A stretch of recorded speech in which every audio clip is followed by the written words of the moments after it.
이승만과 한미상호 강의 조약 체결.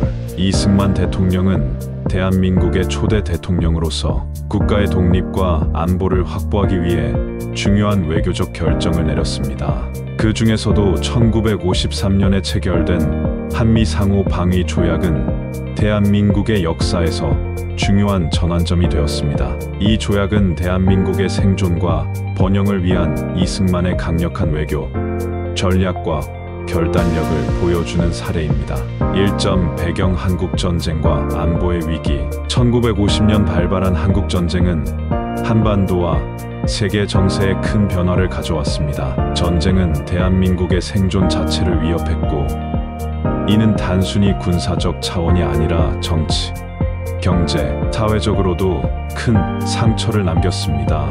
전쟁이 막바지에 다다랐을 때 미국을 포함한 유엔군은 전쟁을 종결하려는 방향으로 나아갔지만, 이승만 대통령은 전쟁 이후에도 북한과 중국의 군사적 위협을 염두에 두고 있었습니다. 그는 전쟁의 종결이 곧 평화를 의미하지 않는다는 점을 강하게 인식하고 있었습니다.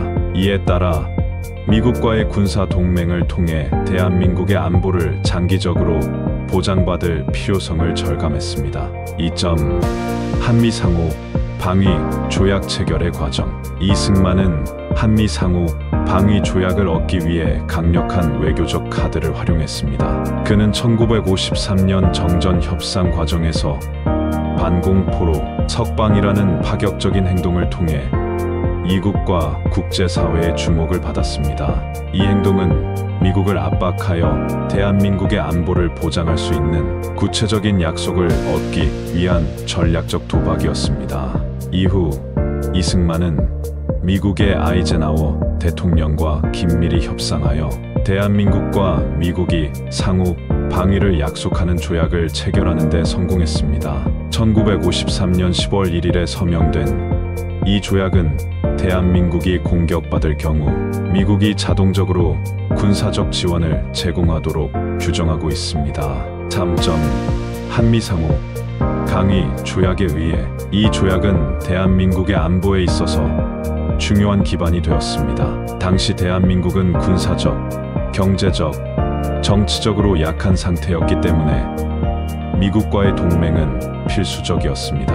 한미상호 방위 조약은 단순히 군사적 협력만이 아니라 대한민국의 국제적 입지를 강화하는 데에도 기여했습니다. 또한 이 조약은 이승만이 보여준 강력한 외교적 리더십과 미국과의 동맹 관계를 공고히 하려는 그의 의지를 잘 보여줍니다. 그는 대한민국의 안보와 주권을 지키기 위해 모든 수단을 동원하였으며, 그 결과 대한민국은 냉전 시기의 불확실성 속에서도 생존하고 성장할 수 있었습니다.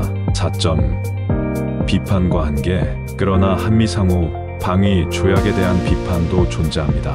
일부에서는 이 조약이 대한민국의 외교적 자율성을 제약하는 결과를 초래했다고 평가합니다.